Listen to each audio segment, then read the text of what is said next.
So, what's the deal? I'm just using the video, this video now, to essentially distract from my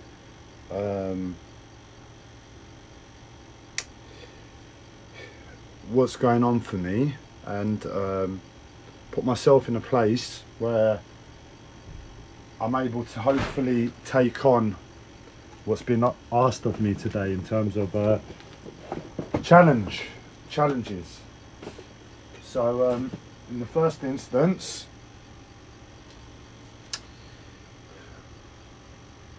well, I'll fill you in. There's no real point. I'm gonna just try and elaborate on mental health aspects so I can,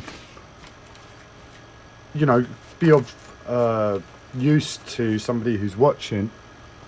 I can offer my perspective on mental health, and I've been told in the past I'm quite articulated despite my poor vocabulary. Not that I have a poor vocabulary, I know I have a poor vocabulary, but I've been told by doctors in the past that I'm quite articulated, and I try. So I'm aware of it too. I know I'm able to communicate somehow. I don't know how, but I'm able to communicate. And well, let's take the opportunity to say I'm grateful for that, because within my mental health, it's like anything's up for grabs from for being taken away, being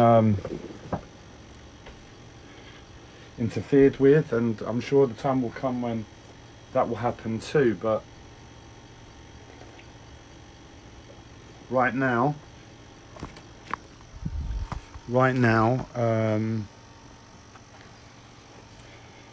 it's not. So I have the means to express and communicate to others, hopefully clearly, what it's like in madness. Because my life's madness. There's no two ways about it. To the life that I knew growing up, this is absolute insanity. There's no way of getting away from that. I do, as I said, I appreciate that situation. I know it's not going to change, so I use it to full effect. And if I had a social life, if I had friends, if I had, don't feel sorry for me. I'm not complaining. My condition asked this of me, and I have to do it. And when my condition eases up, I can go out and socialise again, so that's not a problem. But what I'm getting at is when I can, because it's that bad anyway, and it makes my life that much easier anyway, why not just go a bit over the top with the sports tape if it makes you feel better in any way. So with my condition, I have been feeling sensation. The best place to put you, by you I mean the camera, the phone. I just have to keep myself talking, because if I don't, I'm gonna start screaming and banging. That's the purpose of these videos, this video right now. So I don't. So for a few years now, I have, and my voice, as you can tell, it's going back to Tourette's. Like, what I mean by Tourette's is speaking over the pain. I haven't been doing that since my last admission to hospital. The medication must have been effective against Tourette's in some way, but for me, it's probably having its effects where it's wearing off now, and only now from that course of medication am I in any way in a place to pick it up again. And like the shaking which reoccurred yesterday, this is and it helps ease with the pain, address the pain. So I was there this morning, and my mental health was a bit challenging. It's quite challenging. It's just that I've got used to it, and that's why I say a bit. It's like that where I said a bit, it's like my mental health has just plateaued out at really, really bad. So when you get used to it, it's not so bad. Whenever you get used to something you don't like, it's not so bad, is it? But I'm not really getting used to it. I'm just holding my breath to it. And where I've got a poor memory, it's almost like, oh, is it easier now because the sun's out? But no, in honesty, it's not. In honesty, it's not. It's just I know how to not annoy my neighbours as much, and that way I don't get so distressed in the moment. But there's no way I can live like this. So it was happening today, and it's still happening now. What it is those unpleasant sensations. The reason I can't get, one of the main reasons I can't get dressed in the morning is because of these unpleasant sensations. It's like I feel sensations on my body. That's an aspect of my mental health. I'm happy to define it as that, and that's why I walk around naked most days when it's hot. Because I can't put clothes on. I'm too sensitive. But what happened is with this latest. Sorry, I'm fixing my fridge where I punched it earlier. Punched it, hit it. It wasn't too hard. It's just that one of the shelves fell out again. Can you believe, if you were to believe the bullshit and beating I've taken in my life as a human punching bag, and to be able to see that the only thing that I've given back as a human being, really, verbally, physically, anyway, in terms of, you know, aggression, this fridge is it.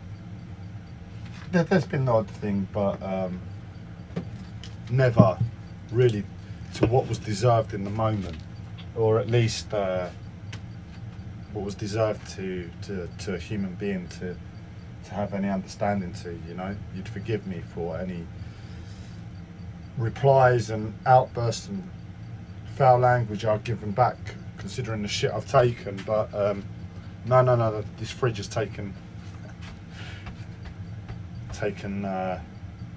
it's been my punching bag, so to speak. So what's happening is, it's like my mental health wants me to be all smiley, and it's making my life hard because of the tone. It wants me to be smiley, and I can't be smiley. So this is a good thing. I'm getting my mind back in gear after being out of action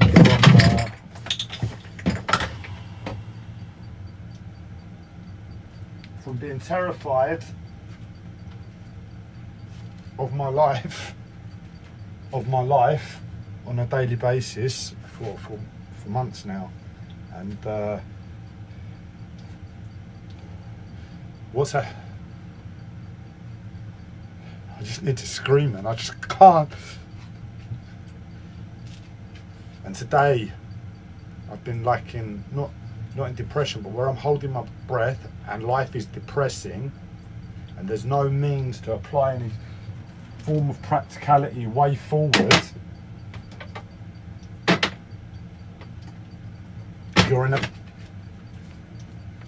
You're put in a place that looks like wallowing, you know. It looks like depression in the first instance, because it's just a mind that's alert within the midst of everything else that looks like depression. One moment, I just need to get my charger.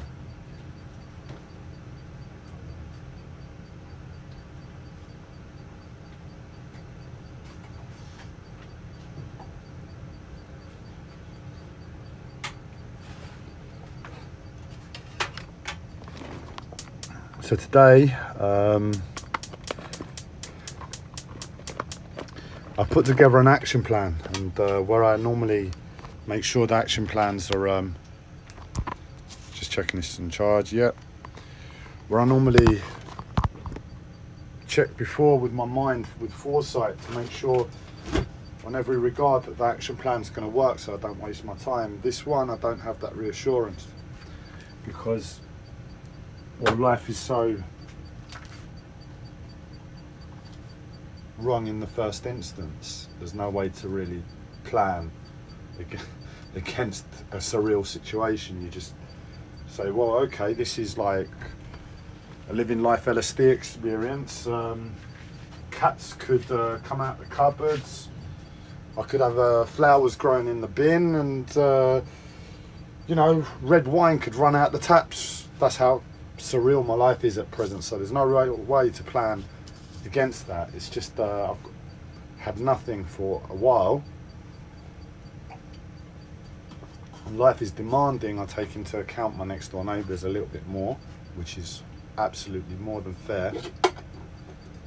So I put a plan into place to safeguard that, but at the same time, one or two things are falling into place with the rest of my life. There are a few things. So I look at this plan as it like it just feels like the right time to put something into place, anything into place, and try and move forward again. Even if I'm not really in the frame of mind to do that, with the challenges at hand, I should be depressed, I should be conked out on the floor, I should be ripping down the walls, anything but what I'm doing. But life has taught me otherwise, and I respect that. So I'm getting on, and as I said, everything in my life looks like depression except for my alert mind within that, and it's even that is on survival mode. So it's like you don't think, you know, you just alert, you as little as possible to conserve energy, but you're aware within all of the problems. So I'm getting on, and I'm being beaten today, and where it's effective with the beating, if you just ignore it, go back and forth, don't give it any attention, rest, try and just hold yourself in to, I'm going to have to angle the phone, aren't I, so you can see it a bit better. This is me cleaning my fridge. What an experience.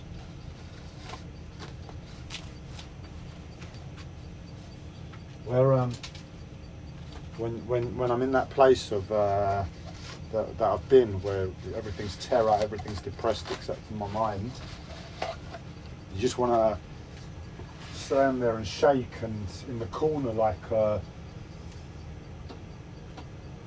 drug addict. Why do the drug addicts take drugs? Because life is shit.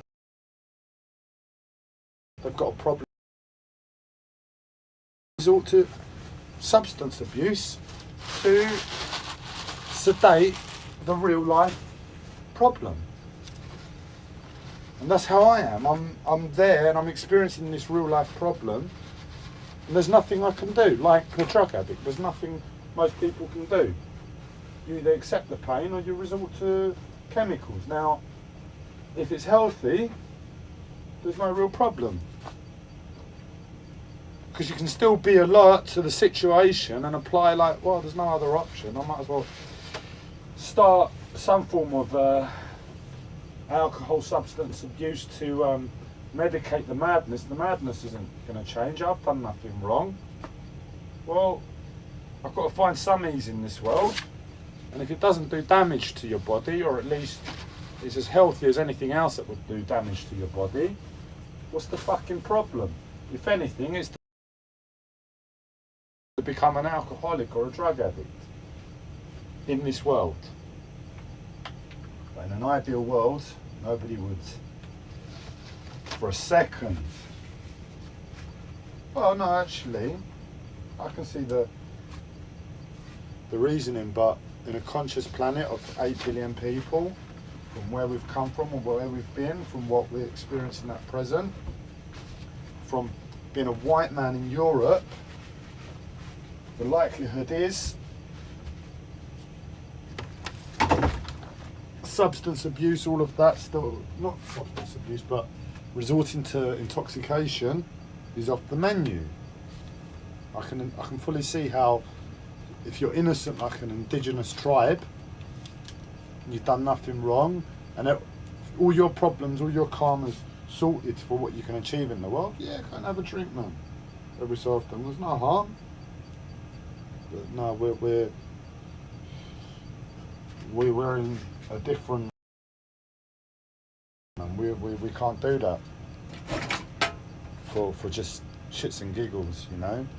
If we're awake, there's no reason why we would really do that. We've got too much work on the outside to do first, and then we can all sit down and have a beer.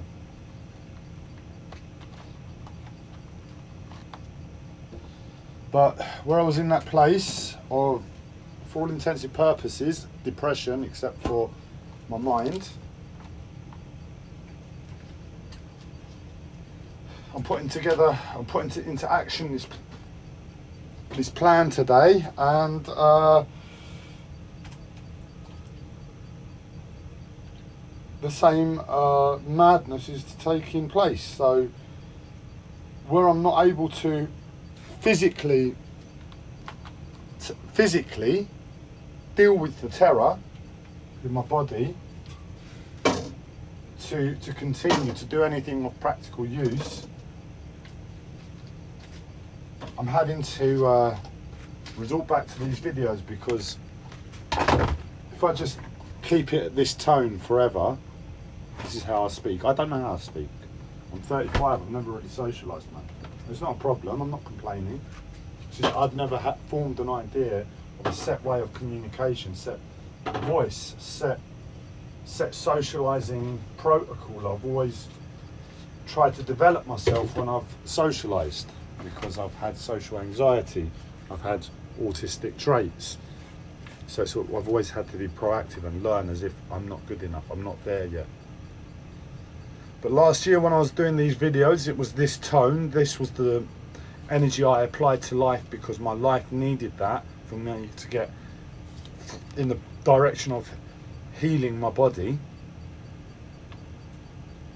And it's a far more practical, this energy, to the state I was in and to the challenges I was in than the place I was in this morning, an alertness to everything being depression. But what I'm experiencing now is like the outer limits of pain. The NHS said, no thank you, we don't want to help you for your pain. And I'm like, okay, but I'm screaming all day long like a madman. No, I'm a madman that's screaming all day long. That's making everybody think I'm even madder.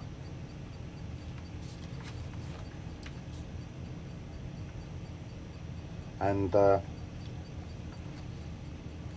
you're not willing to help me. So what do? So I continue to scream, and lo and behold, there's an adaptation to the experience. So I admitted first and foremost, I used to experience unpleasant sensations as part of my mental health. I've been sensitive to energy. I've been a therapist, an energy therapist for years.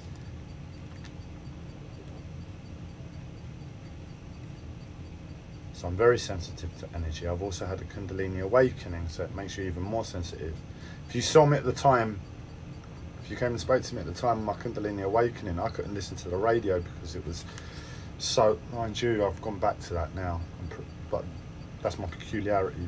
At the time, I was very numb to the world, and I couldn't listen to the radio because I found the music that they were playing was too loud, or, you know, it was too disturbing to the senses. That's what it really does. It affects your nervous system.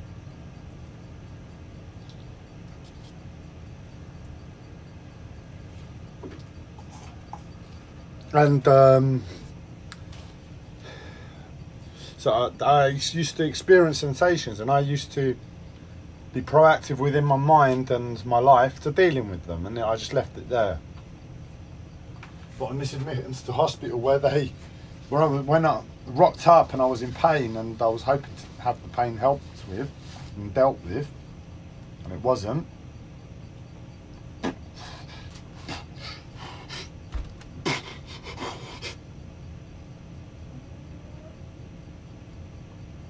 the pain merged with these sensations. So now, these sensations, it's probably my mind, pardon me, it's probably my mind trying to help me in some like strange scenario where it's taking responsibility for the pain through the sensations. So I'm experiencing the pain as sensations now. They've overlapped. So everything that I was experiencing before, that was just the discomfort on a daily basis, it's agony on a daily basis. Further on top of that, because it's not fucking funny. I'm not laughing. I'm sorry this is depressing. My life is fucking shit. Don't feel sorry for me. You've got your own problems. I don't want sympathy. But I'm not gonna fucking laugh and sugarcoat fucking hell. How can you sugarcoat and laugh over hell, man? You're insane. Not you, but there was fucking got the reins to my mental health today. So everything is agony. And furthermore, it's like, if you imagine your physical body, it's solid, yeah? If you've got pain in your arm holds off at first. If you've still got pain in your arm after about 2.5 years, your arm starts to disappear. And there's something like that going on with my chest right now. There's a movement, there's a change in my bone, and the unpleasantness is untold. And when I say unpleasantness, I mean the pain is unbelievable.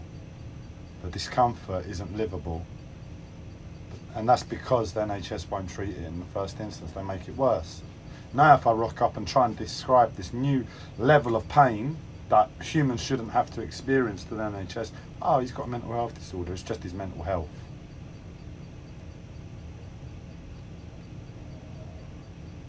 And then I'll be blamed because I'm not a responsible human for not pursuing the NHS constantly. Well, yeah, you're in pain, why don't you follow it up? And because I'm Andreas, and because I feel bad about everything, and because I feel bad about every ounce of noise I make, there's no way I can't. So my life's assigned to endless games with the fucking NHS to keep turning around and saying, no thank you, we can't help you.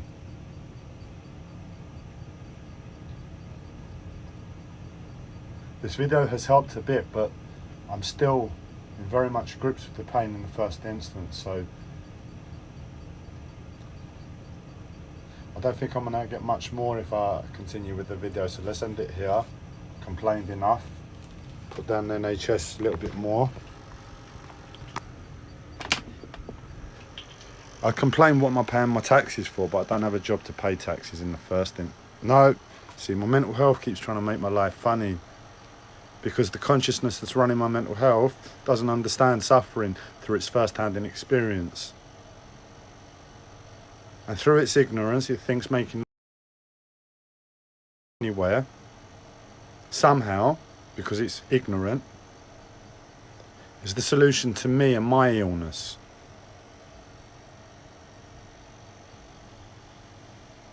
I haven't been able to shed a real genuine smile or laugh, and I don't want sympathy. I'm just trying to fuck over my mental health right now and use you as a fucking medium to just experience and witness this injustice and this argument back in this spiritual court that is my life. I moved to St John's Court about 2 years ago now, and it's been a fucking trial. Can't wait to wake up from this coma, man. I can't wait to wake up from this coma. I don't feel sorry for myself.